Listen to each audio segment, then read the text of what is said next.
county to the other using helicopters. We are hearing even most of them have bought Boeings and aeroplanes to make them move from one county to the other. Lakini this is the ground team. Kwa hivyo tumesema ground team lazima tuongee maneno ambayo iko ground. Kwa hivyo ukituona hapa tukiwa pamoja, we are youthful, independent thinkers, we are the voices of the common wananchi, because the other team that was calling themselves the hustlers have now migrated from being hustlers to sky team. Kazi yao ni ku patronize the skies from one county to the other, flying with the helicopters, and they know nothing about machinery. That is why they have the audacity of passing punitive and oppressive bills and policies without caring the status of the economy and the livelihoods of our people. So, ladies and gentlemen, members of the press, I welcome you on behalf of this team to the one and the premier presser from the youthful, intelligent voice of the common wananchi, the ground team. Wacha niwapigie makofi kwa sababu the ground team is in charge. And therefore we are here to air our concerns concerning various issues that are touching the common wananchi. And these are the issues that we have listened to our people. We have been following issues, and we feel that this is the right time for us to air our concern. I don't know whether I should start with the first concern, because I feel that if we do not speak now that the skies are giving us rains, and farmers from Trans Nzoia, from Busia, from all over Kenya, including Kiambu, Meru, farmers are agonizing over the insensitive way of enabling them to produce from their farms or from their fields. The president has been very vocal talking about subsidized seeds and subsidized fertilizers. But to our utter shock, the fertilizer that is out there being sold as subsidized fertilizer from outlets from National Cereals and Produce Board. And in this case, I'm talking about the fertilizer that the farmers are receiving messages on their phone that they qualify for subsidy program. It is adulterated fertilizer. The seeds that are available are fake seeds, and we are the farmers' voice, and we must call out the minister in charge of agriculture. The minister has appeared on television and on newspapers denying that there is no fake fertilizer. Yet, we are witnessing this kind of fertilizer every day. Yesterday, I was presented with 5 bags of fertilizer that is purported to be fertilizer, but it is fake stones mixed with donkey's poo. Donkey's poo is the waste from the donkey. Donkey's poo mixed with stones, and it is being sold as subsidized fertilizer. We must call out this mess. The government has become so insensitive to the extent that now they are calling farmers. This is something that we want to see serious arrests. We want to know who is behind this scam. We want to know where did the fertilizer that was supposed to be real fertilizer go, and who is behind this serious, massive scam of taking advantage of our old and elderly farmers in our villages. This must stop, and every farmer who has been conned must be reimbursed their money. Every farmer who has been sold to fake seeds must be compensated by the government. It is in line with the Kenyan Constitution, the right to protection of property, that we are here speaking, so that we can make sure that the government follows and obeys the rule of law and provide the Kenyan farmers with what they are supposed to be given. So we want to know how much of that fertilizer, in terms of quantity, has been released into our villages. Because we are seeing 5 bags here, 10 bags here, 5 bags there. We want to see data from the Ministry of Agriculture. And the Minister of Agriculture, Bwana Linturi, must come out now and attack this issue, arrest this issue, and we want to see serious arrest being done by the ministry, by the government, and by the Ministry of Interior. This issue of conmanship must stop. Our farmers must be protected. Thank you very much. Asanteni sana. As Mheshimiwa Wamuchomba has stated, is a team that will be on the ground. This is a team that will voice that will echo the voice of the voiceless, that will fight for the inherent and inalienable interests and rights of Kenyan citizens everywhere, wherever they are in all the 8 regions.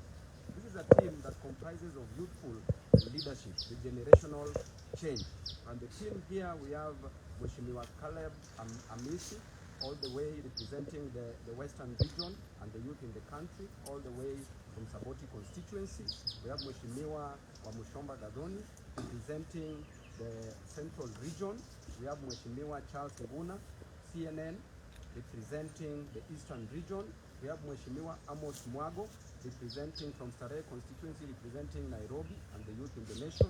We have Mheshimiwa Catherine Omanyo, all the way from Busia, the Busia women representative, representing Western region and also the youth in this nation. And we have also our leader, Mheshimiwa Mark Mwenje, who is also from Nairobi, Makasi constituency, and also representing Nairobi and the interest of the youth in this nation. And we have myself representing also Nairobi and the youth in this nation. And therefore, we have issues that we will be addressing from time to time. And this is the team that is going to give direction in this country, because we have seen there is a little bit of laxity in opposition, and therefore this team will take its rightful place to ensure that the interests of Kenyans very objectively are fought for, not limited to holding rallies to discuss the plight and the issues affecting Kenyans, not limited to calling for maandamanos, regional maandamanos in every county, in every constituency, in every ward. And these maandamanos will better be imagined than experienced. And today we are here to talk about various issues. After that, we will be telling you a timetable on how we'll be moving as members of the press, because we want you to be part of us. And the first issue that we want to talk about is the issue of health. Mheshimiwa Wamuchomba has talked about the issue of fertilizers and the plight of farmers in various parts of this country. All the members of parliament here will talk about different issues. I want to talk about the issue of the health crisis. Right now, doctors are striking, and this is their 14th day into their strike. We don't want the government to relax, to let the doctors strike for over 100 days that happened between the year 2016 and 2017. There was a CBA, a collective bargain agreement, that was signed between the government and the doctors. And it entailed, number one, that the doctors be paid their arrears owned by the government. Up to now, the doctors in this country are owned some money by the government. Number two, the interns. For the past 1 year, doctors who have trained, taken 6 years to train, and every year a doctor is trained with an average of around 600,000 Kenya shillings, which comes to around 3.6 million Kenya shillings. Then, after finishing your degree, you are not deployed anywhere. That is so wrong, and this is the first time this government, Ruto's government, is doing this. Number three, that the interns who have been deployed, who are employed already, the government has decided to deduct 91% of their salaries. We want the government to move with speed and pay these doctors these amounts of money. President Ruto, instead of moving around in this country, should sit down, because what is so important and urgent is the interest of Kenyans. And these Kenyans who are in hospitals are dying. Patients who are in hospital are not getting proper medical care. Why? Because of the strike caused by the doctors. Therefore, the president should not assign this duty to even the CS, Cabinet Secretary for Health, who has proven to be very incompetent. Very incompetent, talking in rallies anyhow, talking in funerals, and we want that CS to step aside, and we will bring an impeachment motion against the CS for Health. We want the president himself to call for a meeting with KMPDU, the leaders who are representing the interest of doctors in this country, and resolve this crisis within a week. Failure to which we will announce our next course of action. We will call the media and announce the next course of action, because our people are dying in hospitals. Imagine patients who are being taken to hospitals. Imagine Kenyans who are being taken to hospitals. They can't get any access to any doctor to help them with their various ailments. Therefore, we demand, we don't want to request. Ruto, you said you would. In fact, from the time you were elected, There's nothing that you've done which is sensible. Everything you are doing is just causing havoc, causing pandemonium, causing a lot of tension in this country. And I want to tell you that if you don't move with speed, we will move with speed. And this is a new team, the young blood, the fresh breath, that is going to breathe breath into the dry bones of the problems facing Kenyans. Lastly, on the Haiti issue, the United States of America did state clearly at the Congress. They did mention that Ruto's interest is about making money in this country. That Ruto is just interested in making the 13 billion Kenya shillings and is not interested on the humanitarian part of taking care of interests of Kenyans. If you take these police officers who are fathers, who are children of others, who are relatives and friends of Kenyans, these people are going to be killed. We were being informed that at least 20,000 police officers should be deployed, at least 20,000 should be deployed in Haiti. Why do we want to take 1,000 officers? And these 1,000 officers are going to die. And we say, ukienda Haiti, utakuwa maiti. Kwa hivyo the police officers, it is a high time you must reject these orders. You cannot take everything. Thank you very much. Let me invite Caleb Amisi to say one. Yeah, thank you. I'll be brief so that I allow my colleagues to also say something. Yeah, first and foremost, this is a generational change.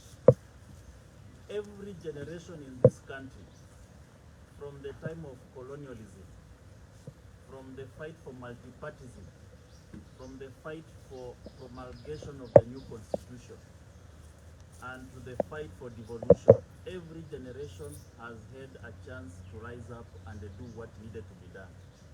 We are now called upon as a generation to rise up and do what needs to be done.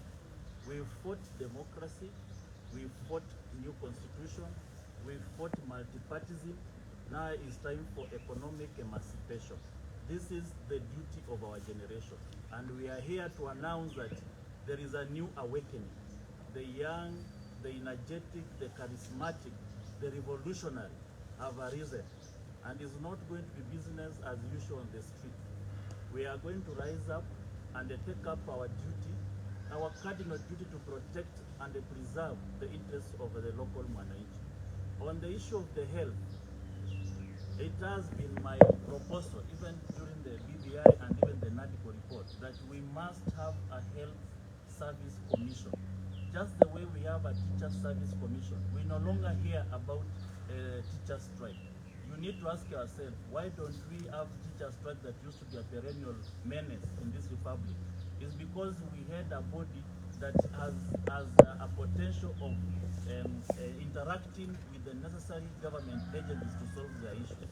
We need to have a health service commission that will take care of the overall problems of the health sector, whether it is from the nurses, the doctors' interest, or the overall status of our health system.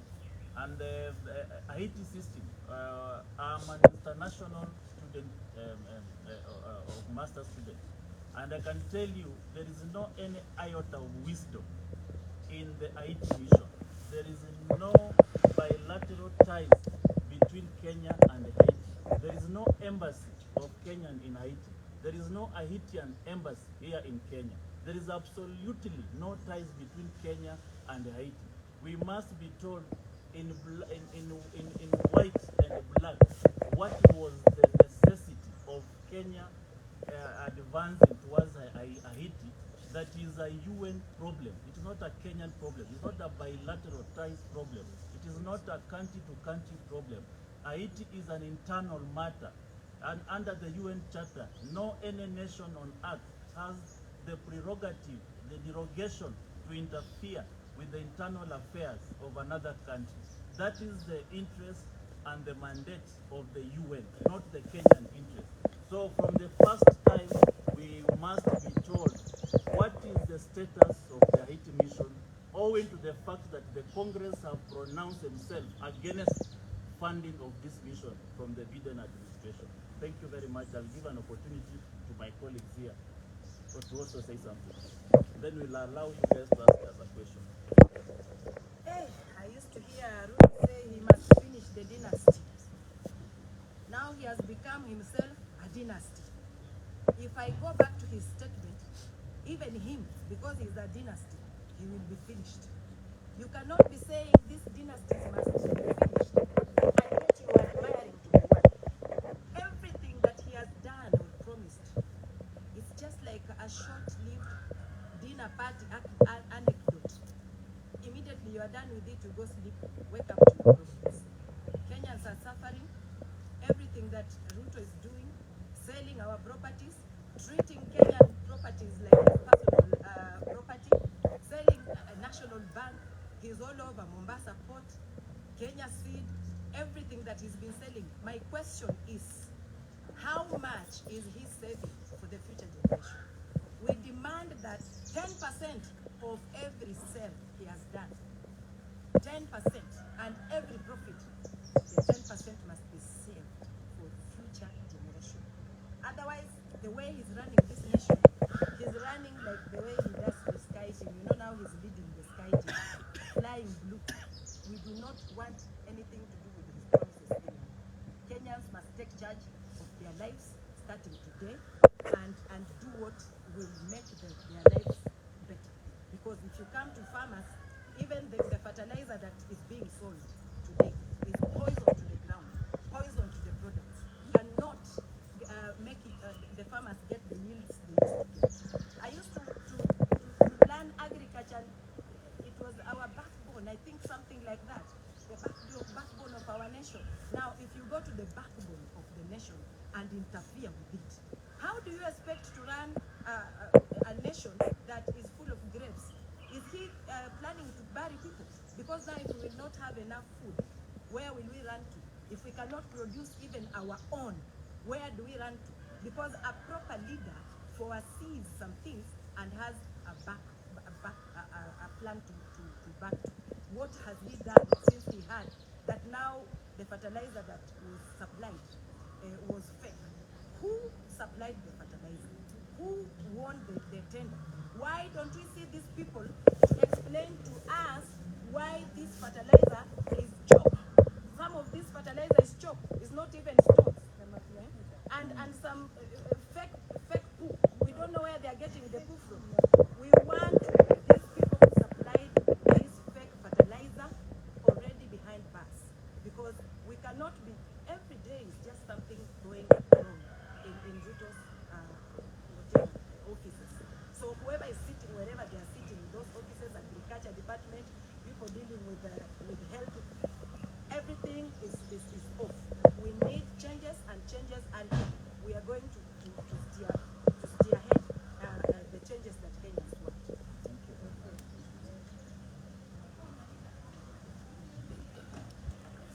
Okay, thank you. We are united here as team ground because we cannot sit and watch as the future of this country goes down the drain. There are issues that this government is so vicious about. When it comes to passing the punitive finance bill, we saw what transpired.